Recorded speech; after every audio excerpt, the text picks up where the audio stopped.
So this is Ginger, and Ginger has come along for a bit of a health check. She's looking absolutely gorgeous, and what you'll notice about her ears just at the edge is just the darkening of them and a little bit of light dander in there. So Ginger hasn't had any revolution yet. She's only about 6 months old, is that right?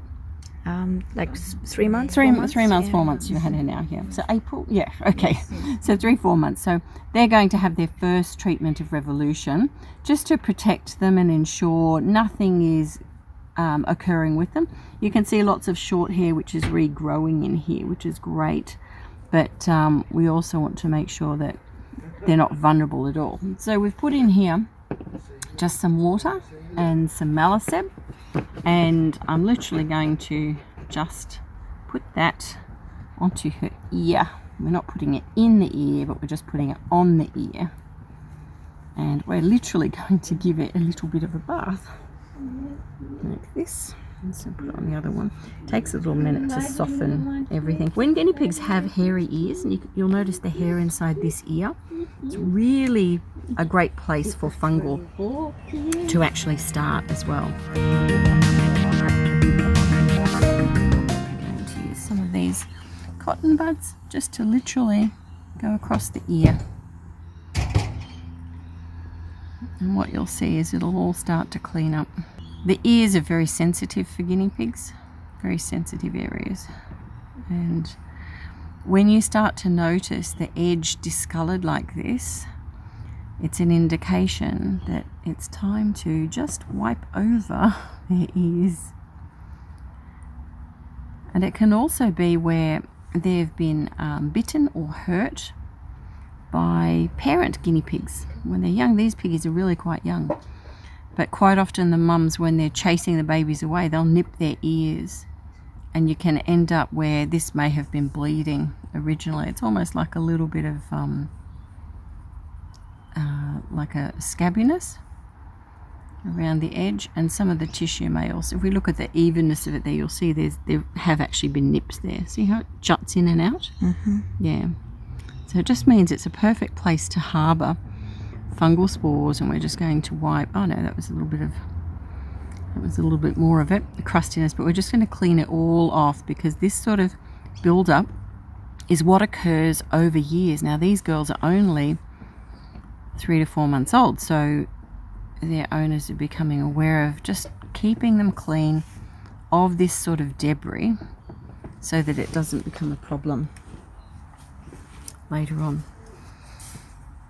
So many times we see piggies come in that have got mite and fungal issues, but when we look at their ears, it's extensive damage.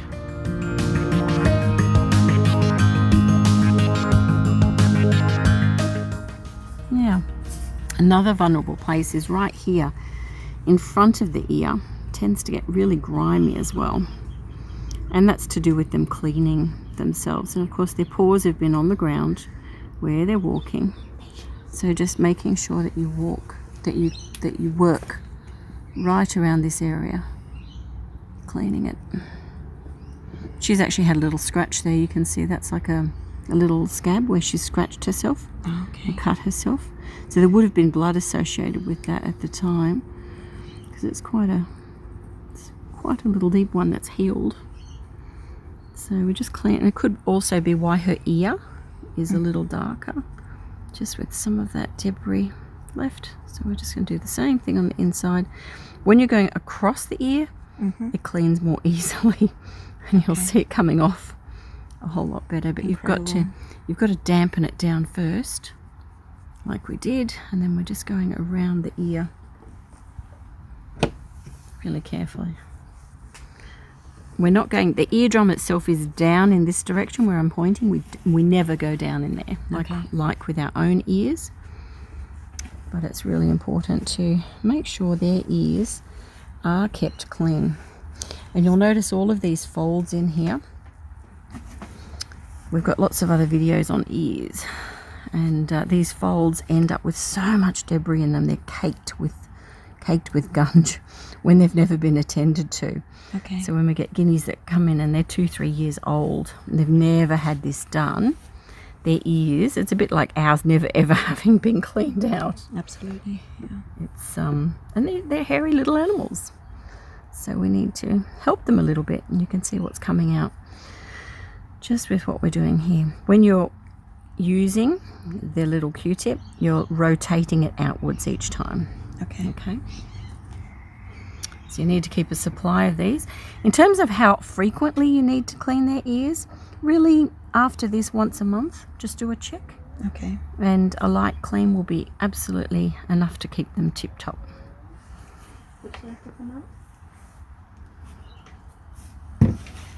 She might even hear a bit better. She's so calm with you. It's lovely. Yeah, a good idea is to towel wrap them like this. They feel secure. And you'll see how much that ear has neatened up now. See where she's had a little nip there in the past? Yes. It's uneven.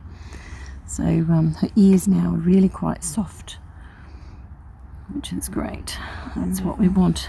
And up under the front here, this is the trickiest little fold to get, but it's in there. Just make sure we clean it all out. This sort of debris harbours all sorts of problems later on, and it's a moist, lovely area for fungal to be. Yeah. Again, because their feet are on the ground and they scratch or they get a tickle up around their face, it's a perfect place for fungal spores to grow and spread. Let's finish this other little ear. And you can see the difference in the two ears if you have a look now, just in what we've done. So we have a clean little ear, and she's had a little cut down there at some point.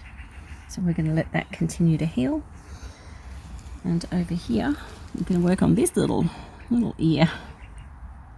Guineas also have different colour skin, and it usually is darker where the hair colour is darker. So where she has caramel colour, she might have more of a darker colouring for the skin, and where the white is, she may have more of a lighter colour, but it's not always true. Okay. So we've had guinea pigs that have been white, that when you separate the hair, their body's actually dark.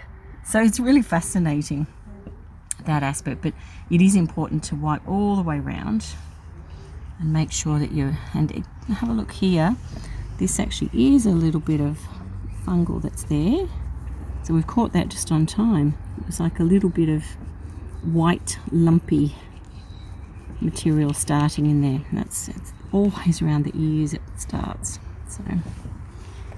So the malaseb that actually kills the fungus. Yes, too? it does. Yeah, Okay. and by diluting it, it's perfectly safe. So again, we're not putting it down into the ear at all. Okay. It's just like treating any other part of the piggy body, but it works particularly well in and around the ears. So you must dilute it. Don't put it on neat.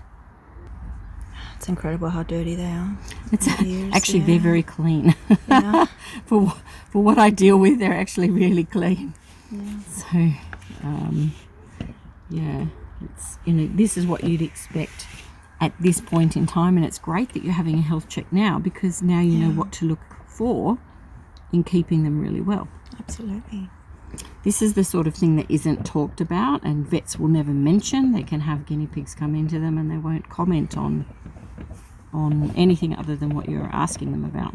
And it's something that can be so easily addressed. Absolutely, yeah. And when you consider how integral it is to fungal spores and moisture, ideal conditions for it flourishing, it's really something to be aware of. So Isn't Gingy being good? she's been really good. Yeah, she's been a good girl. Would you like to get her some grass? She can do some nibbling while we do this. Do you have any like some leaves for her or something? Yeah, she can just choose some of the grass over there. Would be good for her. You'll see some bigger pieces Yeah. of grass over there. You can pick some there. Yeah. And yeah, as we started, always wet them first, because the moisture needs to sort of soften it before you then start brushing it away. And just always remembering this is a really sensitive area for their ears.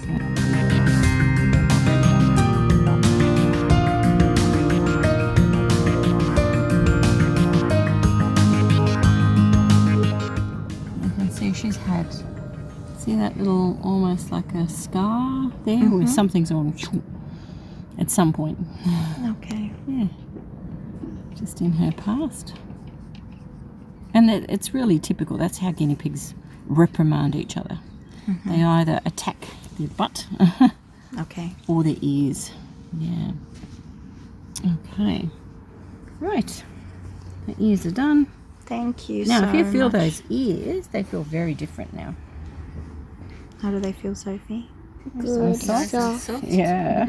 Very soft. Oh, I don't think she'll like that one. I think she'll probably like a bigger bit like this.